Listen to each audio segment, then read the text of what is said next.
So back in the car, back on the road again. Trade Tuesday, sort of. I don't think this is not really going to count as, well, maybe it will count as the start of season 2. Obviously, season 1 was a bit of a flop because basically I used my first YouTube check, or my first 2 months of YouTube, and just bought 2 guitars for myself. And then the second season, I used my second and third month of YouTube money to buy guitars. The idea was to trade up and get, I was kind of aiming for a Gibson Les Paul, but it didn't go 100% to plan. I went for the old guitar and bass both times, so I'd kind of like 2, so I could maybe, it was possible to get, you know, a video every week basically, because the chances are I'd be able to sell one of them. So that was quite interesting what I ended up with there. Ended up with a lot of guitars for myself, and I didn't get a Gibson Les Paul. So I kind of ended up with the Antonia Telly, which I did a video for just the other day, which I managed to sort the neck on, which I really, really like. I sold that, but I ended up keeping that. That was kind of bought as a Trade Tuesday thing, but I didn't do any trading. I just kept it. That's kind of, just now I'm going to sunny East Kilbride. Quite a nice day to drop off my beloved Fender Telecaster that I got in China.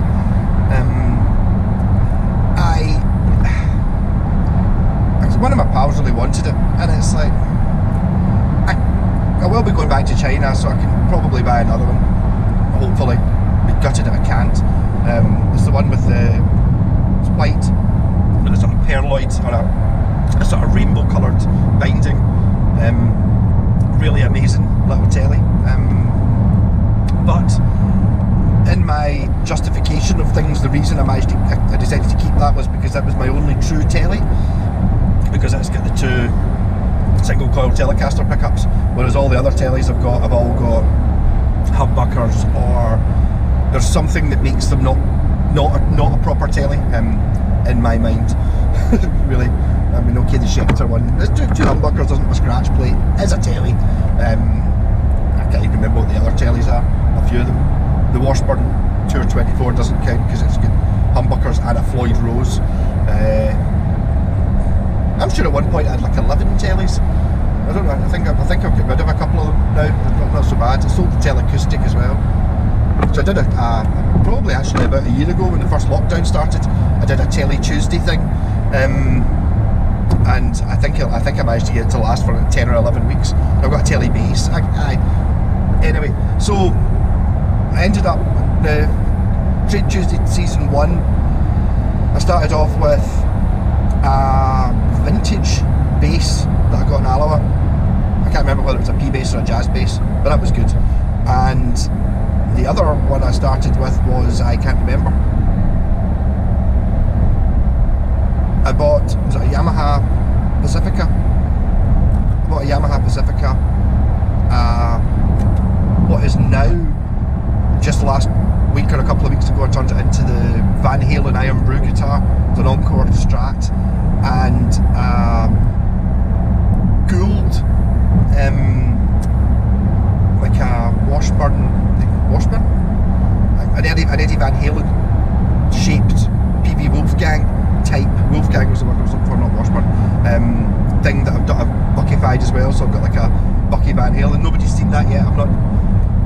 I've done it, I've painted it, I've got it kind of ready to go. I've not put the neck on it and I've not assembled it yet, but I've been working on my yellow bass.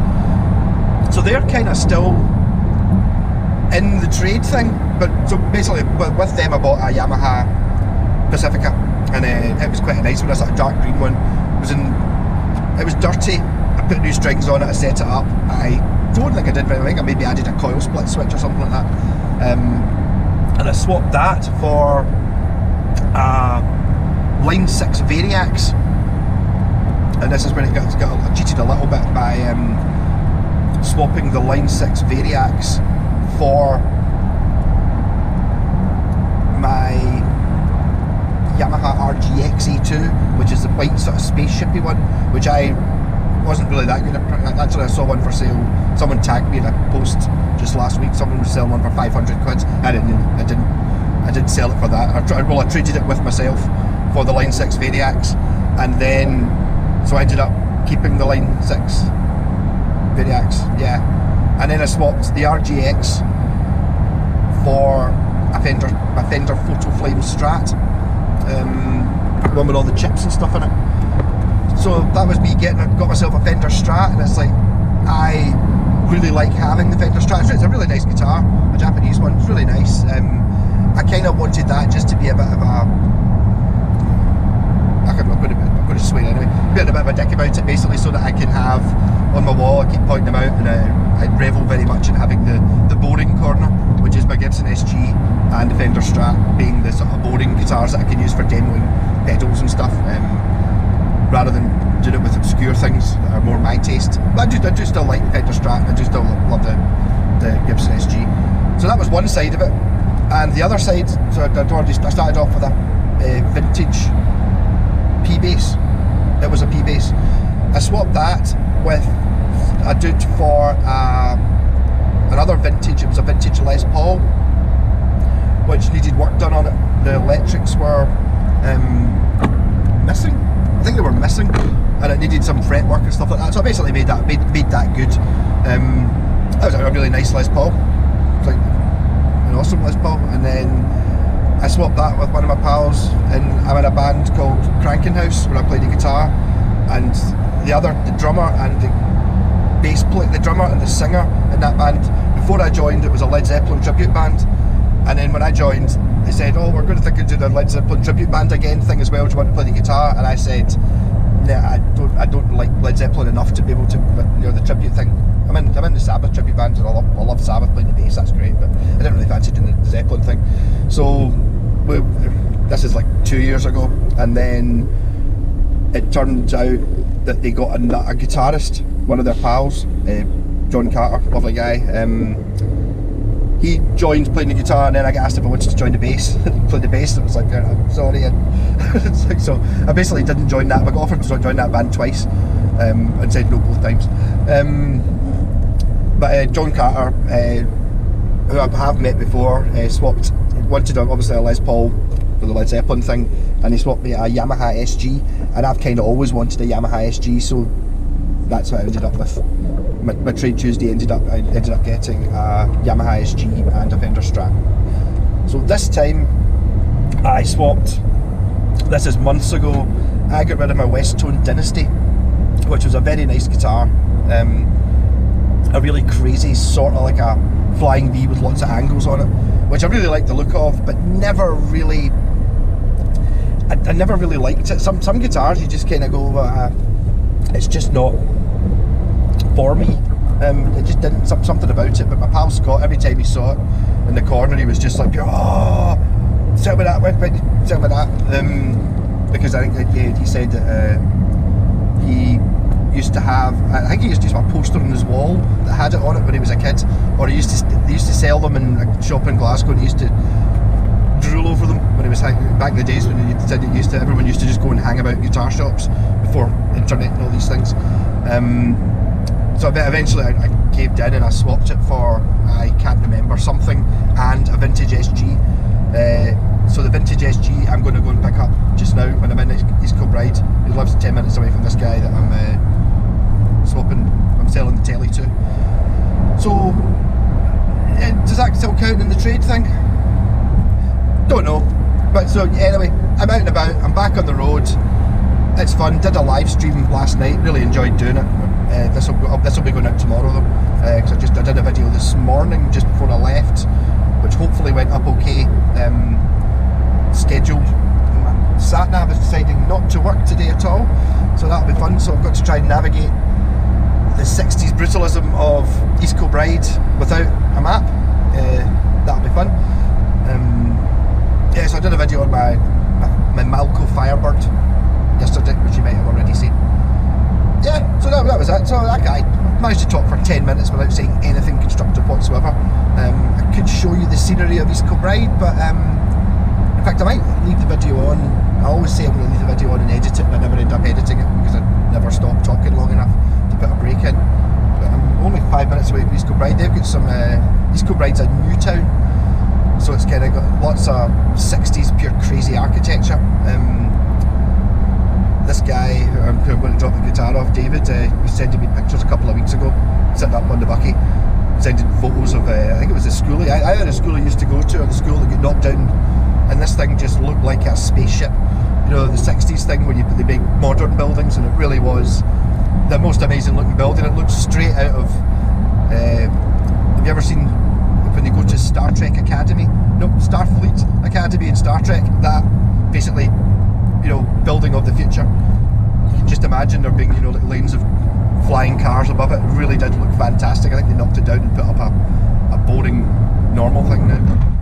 Right, so I'm going to ignore this traffic, this set of lights, or this junction, assuming it's not right.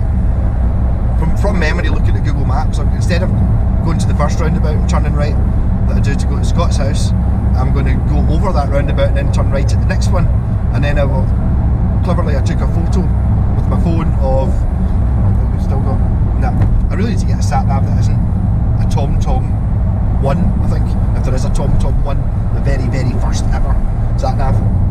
It's normally really intermittent when it gets a GPS signal, and it's not had one today at all.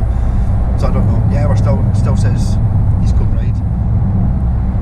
Again, but because it's a new town, all the big roads have all been there for ages, so it's kind of like, it's just a road with trees on either side that looks the same as any new town in Britain just now. Once I get off this road, there might be some interesting, cool bits, possibly. Maybe, I don't know. It's a really here. Just kind of, yeah.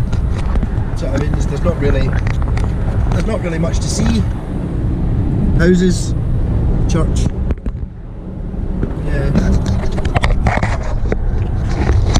Yeah. Oh, okay, so rock on. If I see an interesting building that looks 60s and brutalist or some interesting thing, I will kick back on. If not, catch you later, and I'll be doing a video of some point of a vintage SG, which I have no idea what sort of condition it's in. I think he said he'd found the tuners for it, so it might all be there. If it needs painted, I might paint it the same colour of yellow as that yellow base, because a yellow SG would be pretty damn cool, I think. Rock on! Hey, I'm back. Yeah, so I spent quite a long time around at my pal's house there. Was thinking about just when I left it. It's the first time I've ever been in anyone else's house this year. Our lockdown restrictions were lifted on Friday there, so you're allowed to go into somebody else's house. That's me back on the right road. I kind of wasn't paying attention earlier on and missed my turn off. So instead of going on to straight onto the motorway, I ended up taking a little sunny detour, well, dark detour through a place called Bell's Hill, which I don't think I've ever been to before. But now I'm back on the right track. The reason I was filming there was because there was street lights. There aren't anymore, so it's probably dark and I doubt you can see me at all. Yeah, so that was great, just talking to another human being. I mean, I get to talk to folk on, you know, Skype calls and stuff like that, but actually just physically being in a room with somebody else was nice. He's got a lot of guitars, a lot of really nice guitars, so I've played about 20. I think I'm going to, next time I go, I'm going to take my camera with me. I might have a wee bit of a guitar-y tour type thing. What was I playing? Some guitars I've seen before, some I haven't. It's got a couple of Ibanez that he got recently, Team J-Craft Ibanez RG that's it practically plays itself. Very nice guitar, and a Joe Satriani, which I think it might have been a sort of cheaper model, a white, very curvaceous guitar, which was really nice as well. Yeah, and I got the Vintage SG. Vintage SG, which has been in his loft for a while, Vintage the brand, that is. It's covered in stickers, but I think it looks like it might actually be quite nice, which in some ways I'm not disappointed in it, but I'll see what sort of conditions like below it once I've spent the evening with the lighter fluid taking off the stickers. I think it might end up actually being quite a nice set neck cherry red SG, and if it looks really nice, I'm not going to paint it. I think it's missing a bridge just now. I'm sitting there thinking, I do actually have a Bigsby. It's a black Bigsby copy, which I might put on it. I don't know. And I'm also just sitting here thinking, well, one of the reasons I missed my turn off because I was thinking what I was going to do with it. And I was thinking, there's that the Tony Iommi Monkey SG, which I believe I've never seen a video of Trogley doing of it, and it was like, I think he bought two of them, and I think they were 10 grand each, or they might even have been 20 grand each, something insane anyway. So I'm wondering, should I just be making it into a Monkey SG, which basically would involve putting in P90s, possibly with chrome covers, P90s, and then putting like a badass bridge on it, and then it makes it a Tony Iommi SG, kinda. So I might do that. I don't know yet. I'll probably take a bit of a video when I get back to the house, trying to make this up to a little bit. This is my tomorrow video. It's Monday night just now. I wonder if I did a video this morning and posted it, which might be the one you watched last night, assuming it actually did upload, because I just scheduled it and left it of the Firebird. So I kind of expected to be round at my pal's house for quite a while.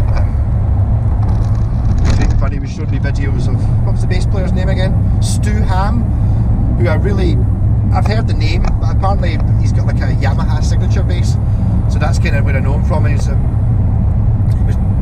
The videos he was showing me was doing his sort of bass solos during a Joe Satriani set, I think, and he really was fantastic. Didn't take very long to go, yeah, that's a pair of amazing bass player. He's kind of doing bass solos, and it sort of impressed me. He was kind of playing whole songs, like there was nothing missing. It wasn't just like listening to, you know, a bass solo. It was actually like music, so he was kind of covering it all. It wasn't missing anything. I'm not really describing that well, am I? It's kind of similar to when you see the Neil Young in concert at the BBC series from I don't know, is it 72 maybe? Just when he was doing the Harvest set, and he plays half a dozen songs off Harvest, and it's just him on his own with an acoustic guitar and a mouth organ, and I think he plays piano for a couple of songs, and all those songs aren't missing anything. Even though it's a stripped back acoustic set, the entire song just sounds like it's there. You know, it's just, and that's what this guy Stu Ham was doing on the bass. He was just doing everything, and it's not that he went, oh, if only there was drums or guitar or singing. He was kind of just covering the lot, and I was really impressed with that. So I'm going to have to watch some of his stuff. Yeah, what else? What are we talking about? Just talked about rubbish, just constant talking. I think he was a wee bit the same as me with being kind of locked up in a big room full of guitars with YouTube. So it's like, I think his reaction was a bit like mine. It's like, oh wow, a human being to talk to. It's like, yay, fantastic. Yeah, so this is me just in Muirhead just now. It's probably maybe too dark. I'll probably just put this in anyway. But I'll finish off this video when I get back to the house, and I'll show you the SG that's covered in stickers and what my plans may or may not be for it. I also got my Washburn A10 back off. I was going to give him a shot of a Washburn, and it was like, here, have a shot of this, and he did, but I can't really blame him for, but it's got a Caller on it, because he said before one time, I don't really know anything about Callers, so I thought, I'll lend you a guitar that's got a Caller on it, and he hated it. He's like, what is this bagger? I'll not use the exact language he was using, but it was just, he said he took it out of the bag, played it for 5 minutes, hated it, put it back in the bag. This was like a couple of months ago when I gave it to him, and then when he heard it was coming round today, he took it out of the bag, played it for 5 minutes and hated it. So some folk just don't like Callers. Anyhow, rock on, see you back at the house. I'm home. So here is the vintage SG. It's been in an attic, so it's kind of manky.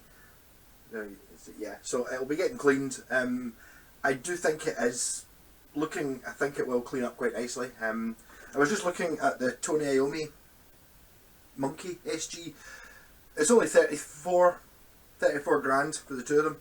So I'll probably be able to put it out for less than half that. Well, considering it's only one. Yeah, so looking at it, I was a wee bit concerned that the P90 pickups, this is a humbucker round, but actually if you look at Tony's one, it's got black plastic rings on it, so it's not really going to be that difficult, I don't think, to make that. Buy witch hat knobs, chrome covered P90s, make some sort of black plastic holder, and then badass bridge.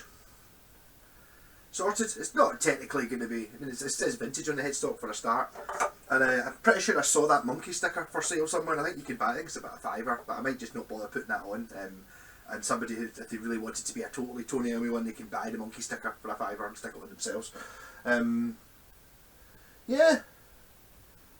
So it should be pretty easy. No, it's not going to be, technically they shouldn't have the block inlays, but I mean, it's, was it 34,000, so you're talking £17,000 worth.